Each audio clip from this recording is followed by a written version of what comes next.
আসসালামু আলাইকুম। সম্মানিত সুধীমণ্ডলী, আমরা সূরা হজের ৩য় রুকু থেকে আলোচনা শুরু করব ইনশাআল্লাহ। এখন আউযু বিল্লাহি মিনাশ শাইতানির রাজিম, বিসমিল্লাহির রহমানির রহিম। ইন্নাল্লাহা ইউদখিলুল লাযীনা আমানু ওয়া আমিলুস সালিহাতি জান্নাতিন তাজরি মিন তাহতিহাল আনহার ইউহাল্লুনা ফিহা মিন আসাবির মিন যাহাব ওয়া লুলুয়া ওয়া লিবাসুহুম ফিহা হারির। জান্নাতবাসীদেরকে আল্লাহ তাআলা কী সুসংবাদ দিচ্ছেন সেটা আমরা এখানে শুনতে পাবো। ইন্নাল্লাহা ইউদখিলুল লাযীনা আমানু, নিশ্চয়ই আল্লাহ তাআলা প্রবেশ করাবেন মুমিনদেরকে, ও আমিলুস সালিহাত, এবং যারা সৎকর্ম করেছে, ঈমান এনেছে এবং সৎকর্ম করেছে, তাদেরকে আল্লাহ প্রবেশ করাবেন জান্নাতে তাজরি মিন তাহতিহাল আনহার, যার নিচ থেকে নহর প্রবাহিত। ইউহাল্লুনা ফিহা মিন আসাবির মিন যাহাব, পরিধান করানো হবে তাদেরকে সেখানে আসাবির যাহাব মানে সোনার চুড়ি, সোনার কাঁকড়া এবং মতি, মণিমুক্তা, ওয়া লিবাসুহুম ফিহা হারির, এবং সেখানে তাদের পোশাক হবে রেশমের। তো জান্নাতবাসীদের জন্য যে রেশমি কাপড় এখন যেটা আমাদের দুনিয়ায় হারাম করা হয়েছে, জান্নাতবাসীদের জন্য এটা আল্লাহ তাআলা বৈধ হিসেবে ঘোষণা করেছেন। এবং সোনা রূপা মণিমুক্তা ব্যবহার করা, যেটা পুরুষের জন্য আল্লাহ তাআলা দুনিয়াতে হারাম ঘোষণা করেছেন, এটা জান্নাতে আল্লাহ তাআলা পুরুষদের জন্য হালাল বা বৈধ হিসেবে ঘোষণা করেছেন।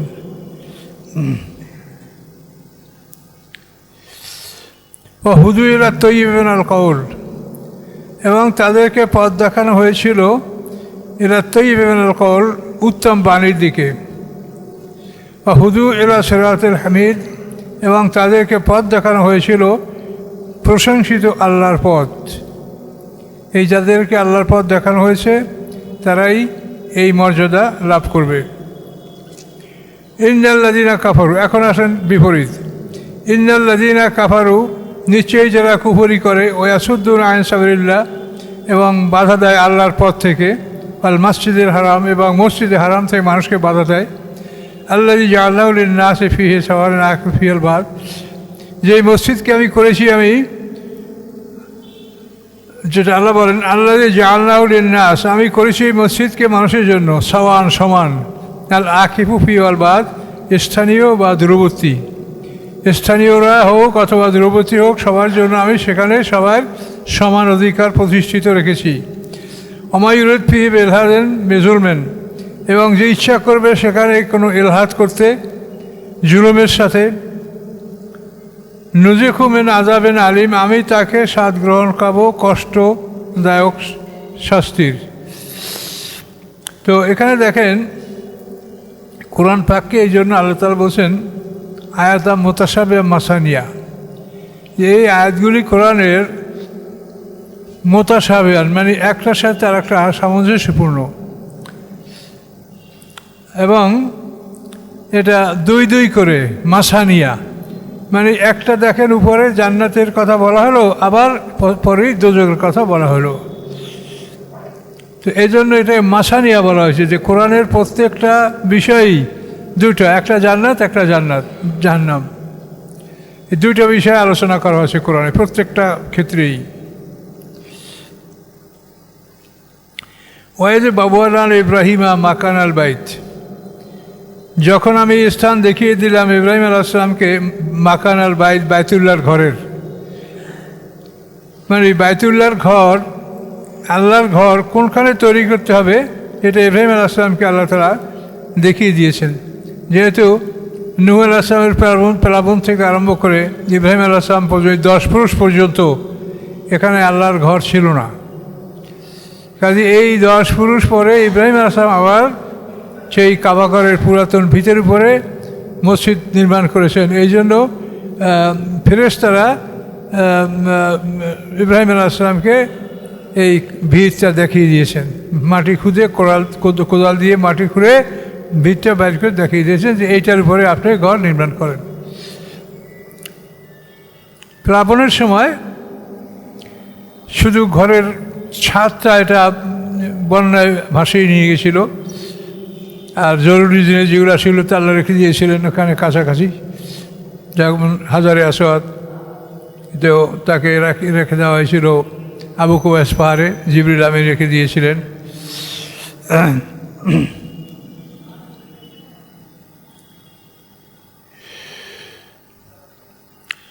তো আল্লাহ বলেন ওয়াইদ বাবানা ইব্রাহিম মাকান আল বাইত, যখন আমি দেখিয়ে দিয়েছিলাম ইব্রাহিম আলাইহিস সালামকে মাকান আল বাইত, এই বাইতুল্লাহর স্থানকে, আল্লাহ তুশরিকু শাইআ, যে তুমি শরিক করবে না আমার সাথে কোনো কিছু, তহের বাইতিয়ালে তয়ফিনা ওয়াল কায়ফিনা, এবং পবিত্র রাখুন আমার ঘরকে তাওয়াফকারীদের জন্য এবং কায়মিন এবং যারা এখানে অবস্থান করে তাদের জন্য, আর রুক্কায় সুজুদ এবং রুকু সেজদাকারীদের জন্য, মানে সকলের জন্য ব্যবস্থা থাকবে।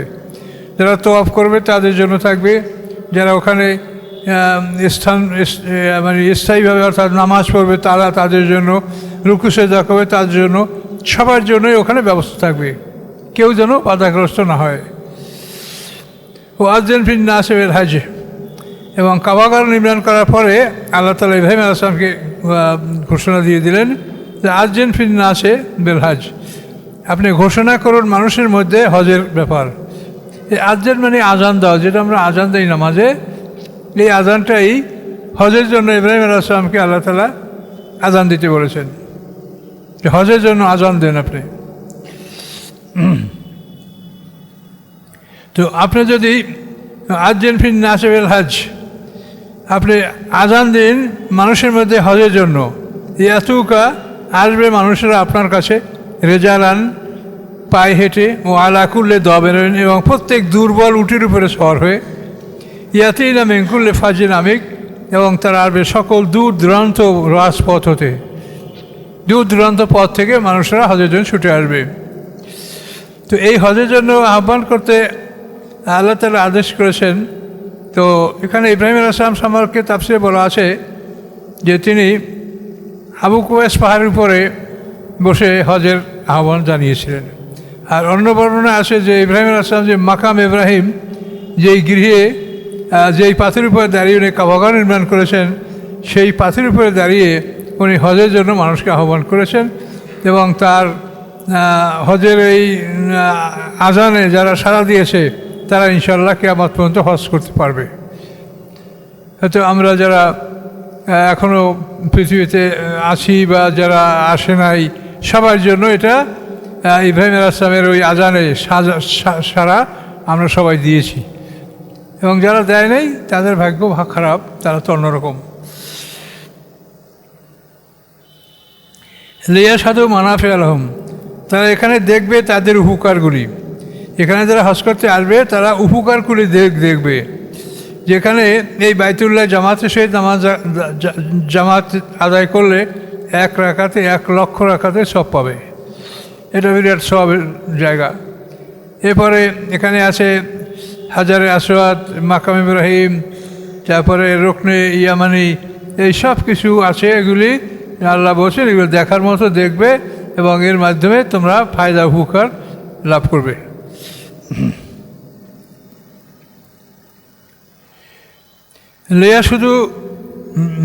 লিয়াশহাদু মানাফিআ লাহুম, তারা দেখবে তাদের উপকারগুলো এখানে, ওয়াজকুরু ইসমাল্লাহি ফি আইয়ামিন মা'লুমাত, এবং নির্ধারিত দিনে আল্লাহকে স্মরণ করবে। মানে জিলহজ মাসে যে নির্ধারিত দিনগুলি আছে, আপনি 9 তারিখে মিনায়, 9 তারিখে না, 9 তারিখে ভোরে আপনি মিনার থেকে আরাফাতে চলে যাবেন। 9 তারিখ ভোরে আপনি মক্কা যেখানেই থাকেন, আপনি 8 তারিখে রাত যাপন আপনার এটা মিনায় হবে। তো 8 তারিখে মিনার থেকে মিনায় আপনি জোহর, আসর, মাগরিব, এসব ফজর, এই 5 ওয়াক্ত নামাজ মিনায় পড়ার পরে সকালে, অর্থাৎ 9 তারিখের সকালে আপনি আরাফাতে যাবেন, এবং সেখান থেকে সারাদিন আরাফাতে আপনি কাটাবেন। আরাফাতে কাটানোর পরে সেখান থেকে আপনি জমায়েত তাকদিম, অর্থাৎ জোহর এবং আসর একসঙ্গে আসরের নামাজ পড়বেন। পড়ার পরে আপনি সেখানে অবস্থান করবেন মসজিদে নামিরার আশপাশে, আরাফাত ময়দানের বিরাট জায়গায়, এবং ওখানে সূর্যাস্তের পরে ওখান থেকে আপনি রওনা করে যাবেন আপনি মুজদালিফা, মাশারে হারাম পাহাড়ের কাছে। সেখানে আল্লাহর কাছে দোয়া করবেন এবং সেখানে রাত কাটাবেন, এবং ফজরের রক্ত একটু প্রথম ভাগেই ফজরের রক্ত পড়ে ওখান থেকে আপনি ভোরে মিনায় চলে যাবেন কোরবানি করার জন্য। প্রথম যেটা বড় পাথর বড় শয়তান, এটা হলো মক্কার কাছাকাছি, যেটা সেখানে আপনি বড় পাথরে শুধু 7টা পাথর মেরে ওখান থেকে আপনি মিনায় আসবেন। মিনায় এসে আপনি কোরবানি করবেন। কোরবানি করার পরে আপনার এহরাম শেষ। এহরাম শেষ মানে হলো আপনি এখনও ফরজ সওয়াব যদি আদায় করে না থাকেন, তাহলে ফরজ সওয়াবটা কিন্তু আপনাকে 12 তারিখের সূর্যাস্তের মধ্যে আদায় করতে হবে। এই 12 তারিখের সূর্যাস্ত পর্যন্ত এই সময়ের মধ্যে আপনি ফরজ তওয়াফ আদায় করবেন। এই তওয়াফ আদায় না করা পর্যন্ত যদিও আপনি এহরাম ভঙ্গ করতে পারবেন, কিন্তু আপনি স্ত্রী ব্যবহার করা বৈধ হবে না আপনার।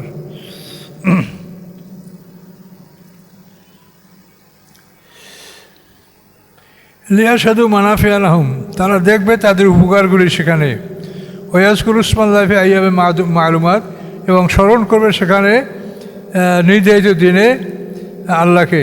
আল্লাহ মা রাযাকাহুম মিন বাহিমাতিল আনআম, ওই সমস্ত বস্তুর উপরে যেগুলি তাদেরকে আল্লাহ তাআলা পশু হিসাবে, খাদ্য হিসাবে দান করেছেন। ফাকুলু মিনহা ওয়াতিমুল বায়সাল ফাকির, তোমরা সেই কোরবানির পশুর থেকে তোমরাও খাও। বায়সাল ফাকির, এবং দুস্থ অভাবগ্রস্ত ফকিরকেও তোমরা খাদ্য দান করো। এভাবে আপনারা কোরবানি দেবেন এবং আল্লাহ রসুল কোরবানির জন্য 100টা উট নিয়ে গেছিলেন সাথে। 63টা উট আল্লাহ রসুল নিজে জবে করেছেন, বাকি 37টা উট হযরত আলী রাদিয়াল্লাহু তাআলা আনহু আল্লাহ রসুলের পক্ষ থেকে জবা করেছে। আল্লাহ রসুল 100 উট কোরবানি করেছেন। এবং এই আল্লাহ রসুল মাশারে হারাম পাহাড়ে মুজদালিফায় যেখানে রাত যাপন করছেন, সেখানে একটা ঘটনা আমরা তাফসিরে পেয়েছি। আল্লাহ রসুল ফজরের নামাজের সময় ওইখানে আল্লাহ রসুল একটু হাসাহাসি, তার মুখে একটু আনন্দের হাসি মুখে এরকম দেখা গেছিল। তখন সাহাবায়ে কেরাম জিজ্ঞাসা করেন, ইয়া রাসূলুল্লাহ, আপনি এত কান্নাকাটি করলেন এই আরাফাতে, তারপর মুজদালিফায় সারা রাত, কিন্তু ফজরের সময় আপনার মুখে হাসি। তখন আল্লাহ রসুল বললেন যে আমি এমন একটা বিষয় আল্লাহর কাছে ফরিয়াদ করেছিলাম যে সমস্ত বান্দারা মানে আল্লাহর কাছে যাদের দেনা পাওনা আছে সেটা তো আল্লাহর ব্যাপার, কিন্তু মানুষের সাথে যে দেনা পাওনাগুলি আছে এগুলির ব্যাপারে আমি আল্লাহর কাছে বলেছিলাম যে আল্লাহ, আপনি এই দেনা পাওনাগুলির পরিশোধ আপনি নিজে পরিশোধ করে আপনি মানুষদেরকে মুক্ত করে দেন। তো এটা আমার মঞ্জুর হয়েছিল না, কিন্তু আমাকে এটা এই মাশারে হারাম পাহাড়ে এটা মঞ্জুর আল্লাহ করেছেন। এবং এইটা মঞ্জুর করার পরে শয়তান তার ধুলাবালি উঠে মাথায় দেয় আর কাঁদে আর বলে যে আমি কি করব, আমি কি করে দোজখ আমি পূর্ণ করব। আল্লাহ তাআলা তো আমার জন্য কোনো পথই রাখতেছেন না, সবই তো আল্লাহ তাআলা তার রাসূলের জন্য উন্মুক্ত করে দিয়েছেন। এভাবে আল্লাহ রসুল সেই দিন এই দৃশ্য দেখে হেসেছেন, যেটা তাফসিরে পাওয়া যায়। সুম্মা লিয়াকতু তাফাসাহুম, তারপর তারা যেন পরিষ্কার করে তাদের ময়লা। অর্থাৎ আপনি এহরাম থেকে শুরু করে এই আজ পর্যন্ত মিনায় কোরবানি পর্যন্ত আপনার তো কোনো রকমের নখ কাটা, দাড়ি চুল যদি কাটার মতো এগুলো কাটা, বা শরীরের কোনো অংশের লোম কাটা, এগুলি এতদিন বন্ধ ছিল। আল্লাহ বলেন এখন এগুলি তারা কাটবে, মাথা মুন্ডবে। অলিয়াক্তু তাফাসাহুম, এবং দূর করবে তারা তাদের ময়লা। অলিয়ফু নুজুরহুম, এবং পূরণ করবে তাদের মান্যতগুলি। অলিয়াতাওয়াফু বিল বাইতুল আতিক, এবং তারা পুরানো ঘর এই বাইতুল আতিকের তাওয়াফ তারা সম্পন্ন করবে। তো এইটা হলো 10, 11, 12 এই 3 দিনের মধ্যে আপনাকে ফরজ তাওয়াফ সম্পন্ন করতে হবে। কোনো মহিলারা যদি হায়েজের কারণে বা কোনো অসুবিধা হয় সেটা আলাদা কথা, কিন্তু এছাড়া কোনো পুরুষের জন্য এর বাইরে যাওয়া যাবে না। আর বাইরে গেলে তখন দম দিতে হবে।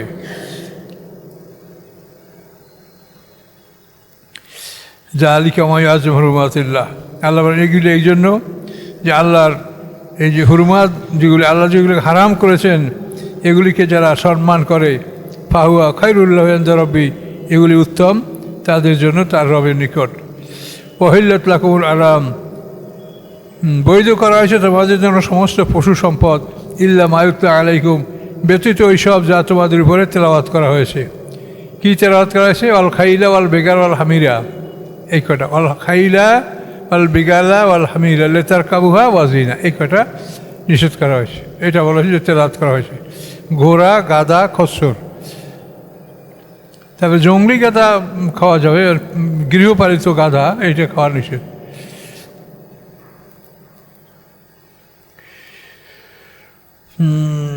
ফাজতারু রেশা মিনাল আওসান ওয়াজতানিবু কাওলা জুর, হে মানুষেরা তোমরা রেশা মিনাল আওসান মানে মূর্তির অবৈধতা এবং মিথ্যা বলা, এই দুইটার থেকে তোমরা আত্মরক্ষা করো। তো এই আয়াতে আল্লাহ রসুল মদিনায় মেম্বারে বসে বলেছেন যে আল্লাহ তাআলা এখানে মানে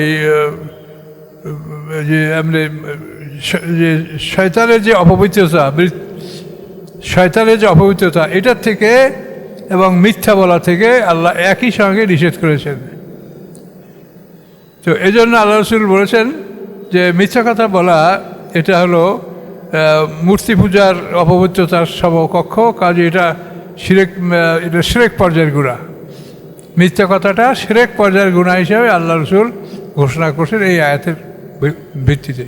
যে আয়াতে আল্লাহ রেশা মিনাল আওসানে ওয়াজতানিবু কাওলা জুর, মূর্তির অপবিত্রতা এবং মিথ্যা বলা, এই দুইটাকে আল্লাহ একসঙ্গে আলোচনা করার কারণে এই দুইটা জিনিসকে আল্লাহ বলছেন এই দুইটা জিনিস সমপরিমাণের অপরাধ। হুনাফা লিল্লাহি গায়রা মুশরিকিনা বিহি, খাঁটি অবস্থায় আল্লাহর সাথে, গায়রা মুশরিকিনা বিহি, আল্লাহর সাথে কোনো রকম শরিক করা হবে না। আমা ইউশরিক বিল্লাহ, এবং যে শরিক করে আল্লাহর সাথে ফাকান্নামা খাররা মিনাস সামা, সে মনে হয় যেন আকাশ থেকে পতিত হলো।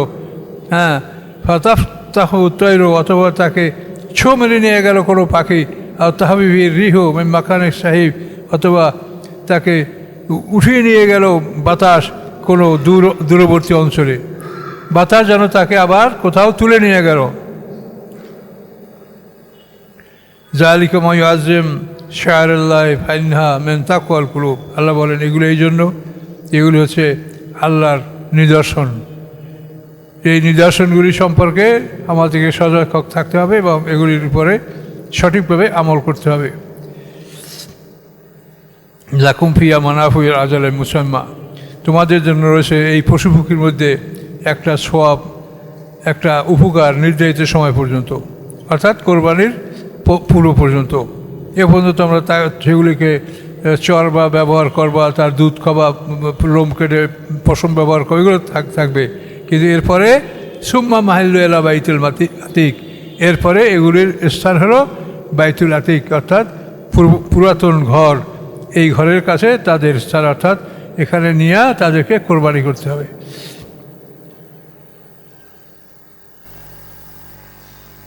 দুই পর্যন্ত হয়েছে, দুই রুকু এখন থাকবে 32। তো সবাই আমার জন্য দোয়া করেন, আমি আল্লাহর কাছে অপরাধী বিষয় তো আল্লাহ হয়তো আমাদেরকে শাস্তি দিচ্ছেন, কিন্তু আমাদের ভুলের কারণে, অপরাধের কারণে আল্লাহ তাআলা বান্দাকে যে কোনো অপরাধ জন্য কোনো শাস্তি দিতে পারেন, সেটা আল্লাহর রহমত বা আল্লাহর ইচ্ছা। তো আমি আপনাদের কাছে দোয়া চাই, আপনারা আমার জন্য দোয়া করবেন। আমরা 2 রুকু পর্যন্ত চলে আসলাম, 4 রুকু, আগে 2 রুকু ছিল।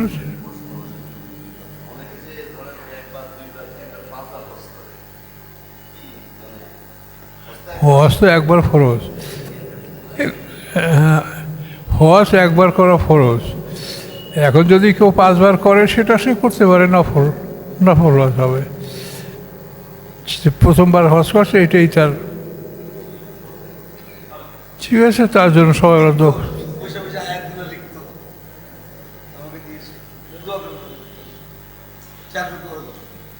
আস্তাগফিরুল্লাহ আল-হাইয়ুল কাইয়্যুম ওয়া আতুবু ইলাইহি।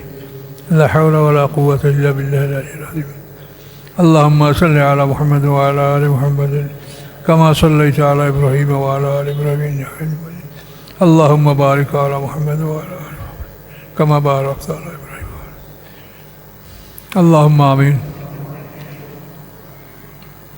ربنا آتنا في الدنيا حسنة وفي الآخرة حسنة وقنا عذاب النار ربنا عليك توكلنا وإليك نبنا وإليك المصير ربنا لا تجعلنا فتنة للذين كفروا واغفر لنا ربنا إنك أنت العزيز الحكيم ربنا وآتنا ما وعدتنا على رسلك ولا تخذنا يوم القيامة إنك لا تخلف الميعاد ربنا لا تزغ قلوبنا بعد إذ هديتنا وهب لنا من لدنك رحمة إنك أنت الوهاب يا الله আপনি আমাদের সকলের অন্তর্যামী সকলের অন্তরের অবস্থা আপনি জানেন আল্লাহ সকলের দিলের ন্যাক মাকসুদ পুরা করে দেন সকলের হাজাত পুরা করে দেন আর আল্লাহ যারা আমাদের থেকে বিদায় নিয়েছে আল্লাহ তাদেরকে আপনি সুন্দরভাবে আপনি আপনার ওয়াদা অনুযায়ী তাদেরকে আপনি সুন্দর জায়গায় স্থান দেন ইয়া রব্বুল আলামিন ইয়া আল্লাহ সবাই আপনার হাতে ছোড় দাও আল্লাহ আমরা সবাই আপনার গোলাম ইয়া আল্লাহ আমরা আমাদের অপরাধের জন্য আপনার কাছে ক্ষমা চাই আল্লাহ আল্লাহ আমাদের ক্ষমা করে দেন আমাদেরকে মাফ করে দেন ইয়া আল্লাহ আমাদেরকে ক্ষমা করে দেন মাফ করে দিন ইয়া আল্লাহ রব্বানা যালামনা আনফুসানা ওয়া লাম তাগফির লানা ওয়া তারহামনা লানাকুনান্না মিনাল খাসিরিন আল্লাহ আপনি আমাদেরকে মাফ করে দিন ইয়া আল্লাহ ربنا أفرغ علينا صبرا وتوفنا مسلمين ربنا أفرغ علينا صبرا وثبت أقدامنا وانصرنا على القوم الكافرين سبحان ربك رب العزة عما يصفون وسلام على المرسلين الحمد لله رب العالمين السلام عليكم ورحمة الله